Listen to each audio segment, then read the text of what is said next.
Now we have Paula. Paula next, she's a goddess, shy introvert who loves a mic and a crowd. She's a full-time poet, aka broke.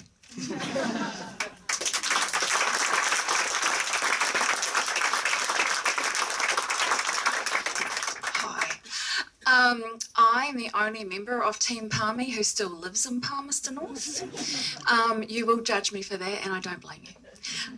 When I was invited to do this, our brief was we were to just talk about our hometown positively or negatively. That was up to us. I'm going to give you 2 poems tonight. You'll figure out which way I'm going. The first one is called I Grew Up at the Palmerston North Speedway because my father was the commentator, aka I wanted to grow up and marry Dave Evans, who drove the tank, number 5, best stock car ever. My father began commentating the year before I was born. I started going to Speedway when I was a few months old, placed in the driver's seat of Keith Marriott's car because those big bucket seats make for excellent cots.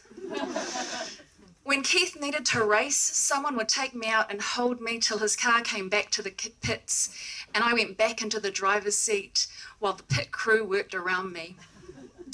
Once I left Keith a warm, wet seat for his race. I don't know if he won or not. As I grew up, I took it as normal that I could ignore the queue at the food stand and position myself off to the side of the serving window until one of the ladies would hand me a hot dog on a stick with a squirt of tomato sauce on top. One night when I was 7, I was sitting in the stands and I vomited hot dogs down the back of the shirt of the man sitting in front of me. He was very nice about it. Some of the vomit got onto my white purse with a diamante clasp, and the stain never came out. I had loved that purse till then. At various points during the night, I would go up into the commentator's box, being very, very careful to open and close the door quietly, and I'd climb up onto one of the high stools there so that I could watch the race next to my father.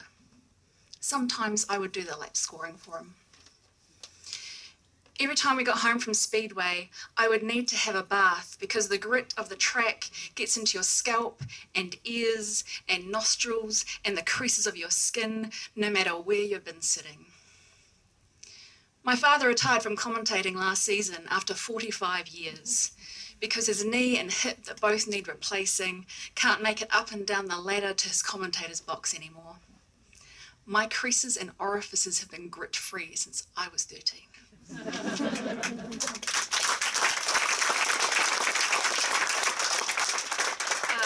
So that is the sentimental childhood kind of Palmerston North. And this is Palmerston North for me now. Whew. There is nothing fuckable in Palmerston North.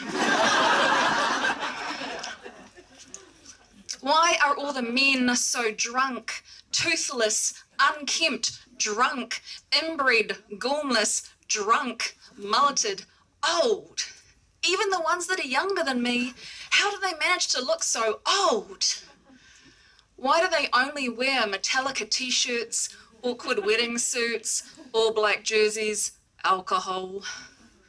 Why do they have dead ducks, drunk mates, dirt bikes in their Tinder photos? How are they all truckers, roofers, self-employed, power linesmen, painters, project managers? Are there that many walls to be painted? How many projects are there to be managed? What are all the truckers transporting?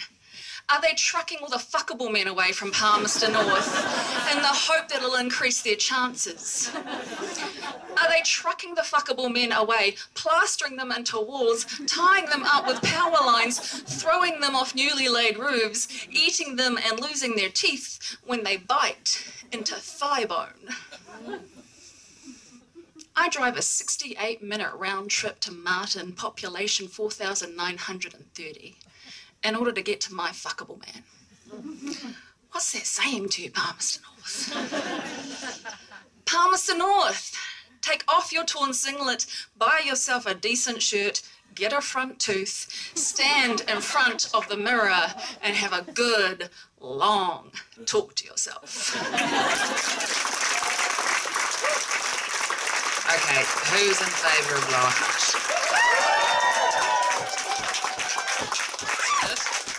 Yeah, pretty solid. All right, who's in favour of Palmerston North? All right,